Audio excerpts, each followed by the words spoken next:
আশরাফ বিল্লাল আপনাকে বললো যে আপনি ফকিন্নির ছেলে, তাছাড়া আরো অকাট্য কিছু ভাষা ব্যবহার করতেছে। তো আপনি আসলে বিষয়টা কিভাবে নিচ্ছেন? আপনার চোখে কি পড়ে এই জিনিসগুলো পড়ে? আমি আসলে ওর ভিডিও এর আগেও দেখি নাই কখনো। আচ্ছা আচ্ছা আচ্ছা। হ্যাঁ, দু একজন আমাকে বললো যে এই ছেলেটা খুব বাড়াবাড়ি করতেছে, এই ধরনের কথা বলতেছে। তখন আমি দেখলাম যে না, ও তো মানে ওর চোখ মুখ দেখে যেটা মনে হইলো যে ও স্বাভাবিক নাই। আর ও স্বাভাবিক নেই। না, ও স্বাভাবিক নাই।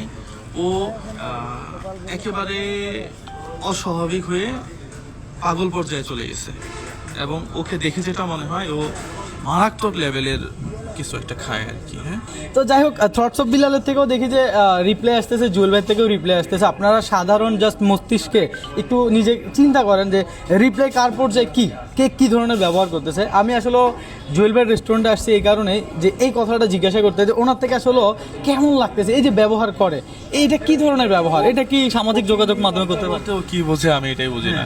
টাকা থাকলে ফকিন্নি, না টাকা না থাকলে ফকিন্নি। আমার আগে টাকা ছিল না, আমার এখনো যে খুব বেশি আছে তা না, কিন্তু আমার একটা মনুষ্যত্ব আছে। আপনার কি জেলাস ফিল হয় তার এত টাকা কামাইছে বা সে ইয়ে হয়, আপনার কি জেলাস ফিল হয়? এটাই তো সমস্যা, টোটালি না। আমি কথা হলো যে তুমি 1000 কোটি টাকা কামাও, এটা সে বলছে। এটা হচ্ছে ওর মানসিক সমস্যার জন্য এই কথা বলছে। ও উঠে আসছে ওই লেভেল থেকে। ওর চেলাফেলাগুলোর মুখের দিকে তাকায় দেখেন, মনে হইতেছে সবগুলা গাঁজা মাজা খেয়ে শুয়ে আছে, এরকম অবস্থা। এবং কথাবার্তার ভাষা ঠিক নাই। মানুষ মূল্যায়ন করবে তোমার ভাষার উপরে।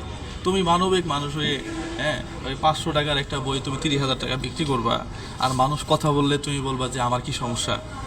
আচ্ছা, আমরা যে এখন সোশ্যাল মিডিয়া দেখতেছি, আপনার এখান থেকে একটা রিপ্লাই আর ওই থটস অফ বিল্লাল আর একটা উল্টা পাল্টা রিপ্লাই দিচ্ছে, এইটা শুরুটা কি রকম জাস্ট সংক্ষেপে বলেন। তো আমার বইটা আছে নাকি, এই যে দেখেন বইটা।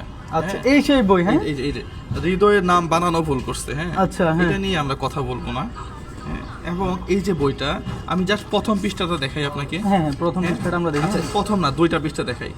এই 1 2 3 4টা লাইন, 4টা লাইন, এবং এখানে হচ্ছে গুগল দিয়ে ট্রান্সলেট করছে। হ্যাঁ হ্যাঁ হ্যাঁ, তাই দেখা এই লাইনগুলা বিভিন্ন গুগলে আপনি সার্চ দিলে অহরহ পাবেন। ওই ভাবে থেকে সে ChatGPT আছে, সিস্টেম করে এগুলা করছে। ও কিন্তু নিজে যে মেধা খাটায় লিখছে বিষয়টা কিন্তু তা না। আচ্ছা আচ্ছা। বাংলাদেশে অর্থে এখন বহু বড় বড় কবি এখন বের হইছে, জানেন তো।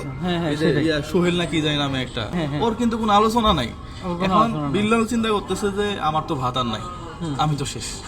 এখন আমাকে টাউটি করে বাটপারি করে যেভাবে হোক আমাকে একটা জায়গাতে পৌঁছাইতে হবে।